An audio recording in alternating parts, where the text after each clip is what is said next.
what would you say to someone who feels like or says they don't have time to build rapport, especially in a workplace where it might be extremely transactional?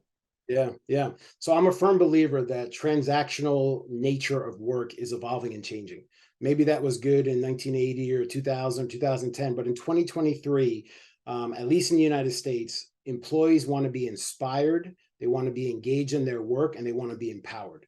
So leaders that are making intentional investments in their talent, they're retaining people. We went through last year the Great Resignation in the United States.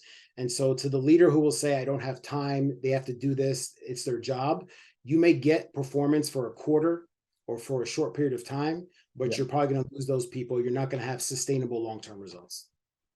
That's epic. Thanks for that. And so what was step 2? Yeah, so the second skill is understanding others.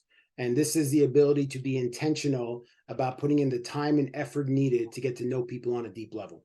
So this is where your EQ is important. You got to be able to understand your emotions and the emotions of others and how to manage emotions to build relationships.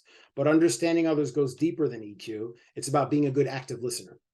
Especially as men, we listen more to respond than we do to actually internalize what someone's saying. So being an active listener, being curious and inquisitive.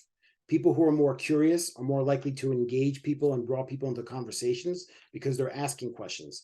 I just did a podcast a couple months ago with it was a dating podcast, and the research that they talked about is most men like to go on dates and talk about their cars or their money or their houses or their things. If a man goes on a date and just asks a woman a couple questions, he'll probably get a second date quicker because he's showing interest in her. And then the biggest thing with understanding others is empathy. Can you put yourself in someone else's shoes? And if you're able to do that, you'll build a relationship quicker. And this second skill is really something that happens continuously. It's not one thing overnight that takes place. You have to continuously get to know people in your professional life or your personal life.